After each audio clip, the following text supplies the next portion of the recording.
दोस्तों नमस्कार, स्वागत है आप सभी का। एक बार फिर से चलिए जानते हैं झारखंड सूबा की ताज़ा खबरों को। लेकिन उससे पहले अगर आपने अभी तक इस चैनल को सब्सक्राइब नहीं किया तो सब्सक्राइब कर लें, जिससे कि आपको झारखंड सूबा की ताज़ा खबर रोजाना मिलती रहे।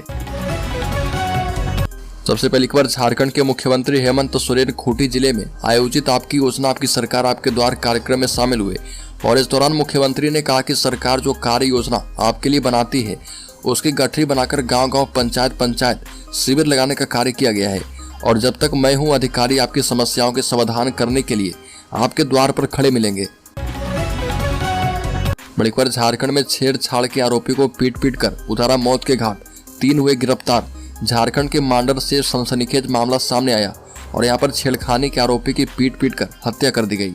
मामला टटकुंदो गांव का है। आरोपी की पहचान 35 साल के झिंझरी निवासी डेविड मिंज के तौर पर हुई है। जानकारी के मुताबिक डेविड पर एक मंदबुद्धि लड़के के साथ छेड़खानी करने का आरोप लगा था।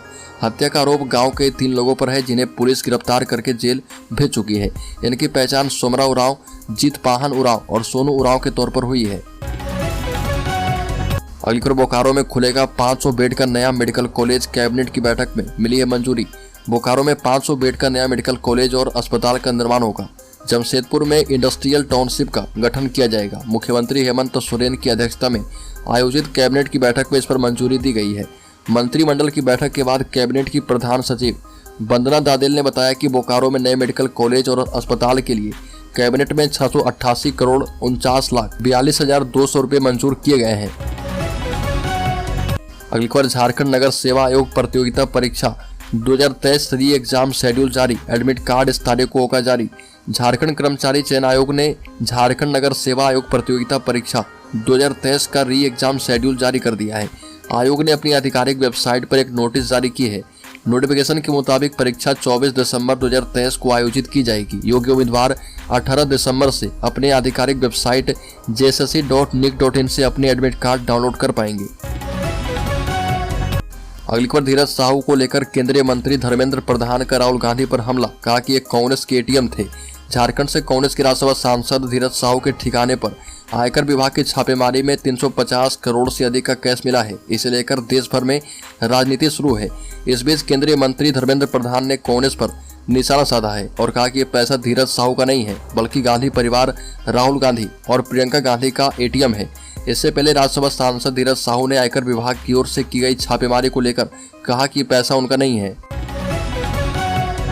अगली खबर, उच्च शिक्षा में आर्थिक मदद के लिए नहीं छोड़ेंगे बैंक के भरोसे, हेमंत सोरेन का बड़ा बयान। मुख्यमंत्री हेमंत सोरेन ने कहा कि सावित्रीबाई फुले किशोरी समृद्धि योजना का लाभ परिवार की सभी बेटियों को देने के लिए मंत्री परिषद की स्वीकृति मिल गई है और अब सभी बेटियों को योजना का लाभ मिलना तय है।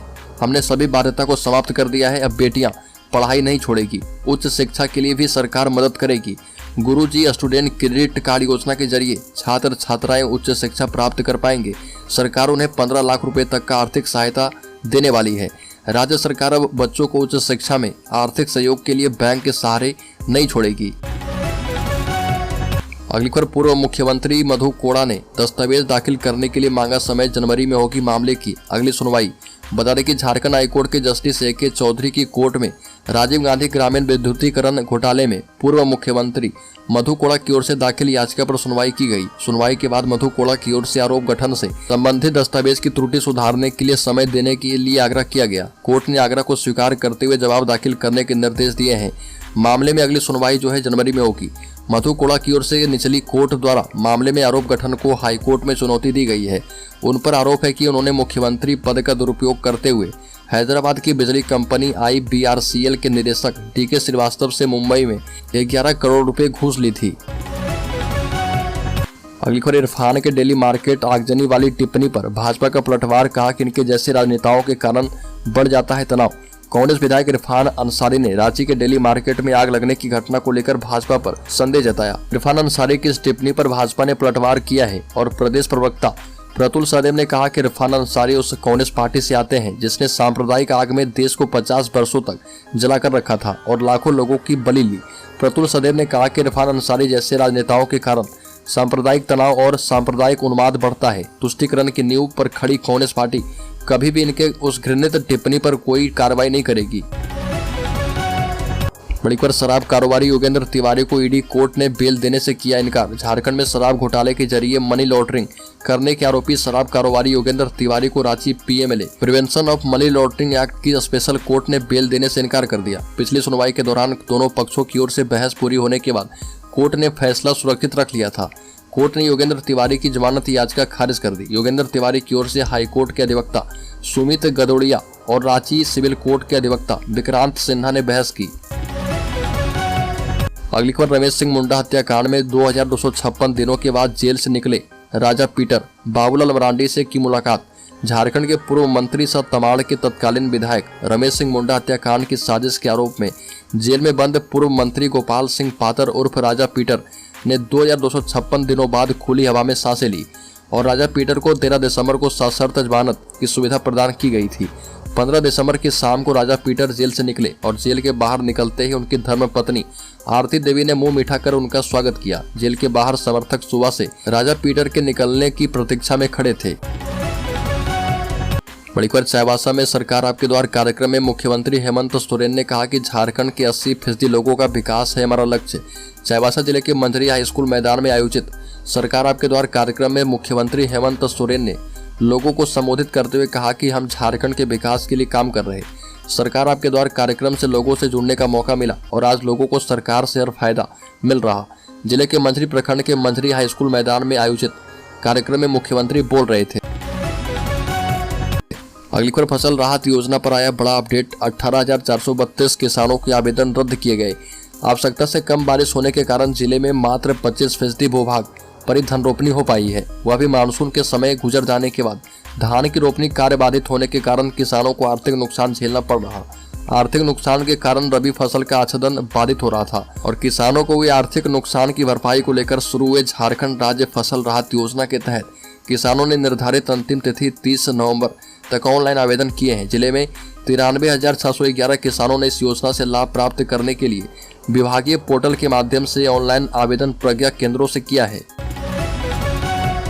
बड़ी खबर, हेमंत सोरेन ने माना मजबूत है बीजेपी, कहा कि मेरी हर प्लानिंग कर देते हैं फेल। राज्य के मुख्यमंत्री और झारखंड मुक्ति मोर्चा के कार्यकारी अध्यक्ष हेमंत सोरेन ने कहा कि बीजेपी मजबूत पार्टी है और बीजेपी के पास ज्यादा पढ़े लिखे लोग हैं। मुख्यमंत्री हेमंत सोरेन ने कहा कि मैं जो भी योजना बनाता हूं, ये लोग अपना दिमाग लगाकर उसे रोक देते हैं। झारखंड मुक्ति मोर्चा के कार्यकारी अध्यक्ष और राज्य के मुख्यमंत्री हेमंत सोरेन ने यह मान लिया कि भाजपा बेहद ही मजबूत पार्टी है। बीजेपी की मजबूती के आगे हेमंत सोरेन की कई योजनाएं फेल हो जाती है। वो अपनी योजनाएं बनाते तो हैं, लेकिन बीजेपी के लोग इतने दिमाग वाले हैं कि हेमंत सोरेन के दिमाग से बनाई गई योजना को फेल कर देते हैं। अगली खबर, झारखंड ओलंपियाड परीक्षा आज से होगी शुरू। 17 में 8 सेंटर पर 2 पाली में होंगे एग्जाम। झारखंड शैक्षिक अनुसंधान एवं प्रशिक्षण परिषद की ओर से झारखंड स्टेट ओलंपियाड परीक्षा का आयोजन किया जाएगा और इस ओलंपियाड परीक्षा में सरकारी स्कूल के कक्षा 7 से लेकर 9वीं तक के छात्र छात्राएं हिस्सा लेंगे। परीक्षा को लेकर सारी आवश्यक तैयारियां पूरी कर ली गई है। परीक्षा को लेकर कुल 8 केंद्र पर होनी है और यह जो जानकारी जो है जिला शिक्षा पदाधिकारी दिनेश मिश्रा ने दी है। अगली खबर, झारखंड के सरकारी अस्पतालों में मेडिकल जांच के नाम पर 250 करोड़ का घोटाला। पूर्व ऊर्जा मंत्री ने की है जांच की मांग। झारखंड के सरकारी अस्पतालों में मेडिकल जांच के नाम पर 250 करोड़ रुपए के घोटाले का आरोप लगाया गया और यह आरोप झारखंड के पूर्व ऊर्जा मंत्री लालचंद महतो ने लगाया। बता दें कि झारखंड की पिछली रघुवर सरकार में 12 जिलों के सरकारी अस्पताल को गरीबी रेखा से नीचे रहने वाले लोगों के बेहतर इलाज के साथ साथ मुफ्त पैथोलॉजिकल जांच के लिए 2 निजी एजेंसी का टेंडर के आधार पर ठेका दिया गया था। पैथोलॉजिकल जांच की जिम्मेदारी मेडाल और SRMS नाम की एजेंसी को दिया गया था और PPP के तहत जांच के लिए रिम्स में मेडाल लैब भी स्थापित की गई। अब इसे लेकर नया विवाद शुरू हो गया है। झारखंड में दर्दनाक हादसा, तालाब में डूबने से 3 सगे भाई बहन की मौत, खेल खेल में गई जान। झारखंड के गोड्डा से बड़ी खबर है जहां पर दर्दनाक हादसा हुआ। यहां पर एक ही परिवार के 3 बच्चों की मौत तालाब में डूबने से हो गई। तीनों बच्चे आपस में भाई बहन थे और घटना के बाद मृतक बच्चों के परिजनों में कोहराम मच गया। घटना जो है ठाकुर गंगटी थाना क्षेत्र के मंडरो गांव की है। तीनों मृतकों में मंडरो गांव निवासी आमिर अंसारी की 5 वर्षीय बेटी और 2 बेटे शामिल हैं। बड़ी खबर, आयकर की छापेमारी पर धीरज साहू का पहला बयान। 100 साल से पुराना व्यापार, 6 भाई और कई पीढ़ियों से लगे हैं लोग। सारा पैसा जो है शराब बिक्री का। कांग्रेस के राज्यसभा सांसद धीरज साहू ने आयकर विभाग की छापेमारी में हुए पैसे आभूषण और सोने चांदी की बरामदगी पर कहा कि हमारा परिवार लगभग 100 सालों से शराब के व्यापार से जुड़ा है। हमारा परिवार एक संयुक्त परिवार है और जिसमें हम 6 भाई हैं। उनके बच्चे भी इसी कारोबार से जुड़े हैं। धीरज साहू ने कहा कि शराब का कारोबार कैश का कारोबार है। यह सारा पैसा शराब की बिक्री से हासिल हुआ पैसा है। हमारा कारोबार पारदर्शी है। आयकर विभाग की छापेमारी में मिला पैसा कैश कलेक्शन था और इस पैसे का कांग्रेस या फिर किसी भी राजनीतिक पार्टी का लेना देना नहीं है। कई रिश्तेदार के नाम से कंपनी चलती है। और धीरज साहू ने कहा कि यह सारा पैसा मेरे अकेले का नहीं, यह नई कंपनी और कई कंपनी का है। बड़ी खबर गिरिडीह में पुलिस ने 13 साइबर अपराधी को किया गिरफ्तार। 1,35,000 नगद समेत ब्रिजा कार और 2 बाइक बरामद। गिरिडीह की पुलिस ने एसपी दीपक कुमार शर्मा के निर्देश पर एक बार फिर से साइबर अपराधी के खिलाफ कार्रवाई की। पुलिस को जिले के गांडे अहिल्यापुर थाना क्षेत्र के अलग अलग इलाकों में छापेमारी कर 13 साइबर अपराधी को गिरफ्तार करने में सफलता मिली है। इन गिरफ्तार साइबर अपराधी के पास से पुलिस ने 28 mobile phone, 43 SIM card, 7 ATM card, 1 passbook, 1,35,000 नगद समेत 1 ब्रिजा कार और 2 बाइक बरामद किए हैं। गिरफ्तार साइबर अपराधी में अहिल्यापुर थाना क्षेत्र के जमजोरी का सरफुद्दीन, जामताड़ा जिले के लटाई का विकास मंडल, नारायणपुर का ही विकास मंडल, अहिल्यापुर थाना क्षेत्र के देवपुर का सुनील रवानी, मुकेश वर्मा, गांडे के चंपापुर का इरफान अंसारी, मोहम्मद दानिश, मोहम्मद तनवीर, देवघर के मरगो मुंडा का मोहम्मद शोएब अख्तर और गांडे के चंपापुर का सैयद अंसारी, ये सभी को गिरफ्तार किया गया है।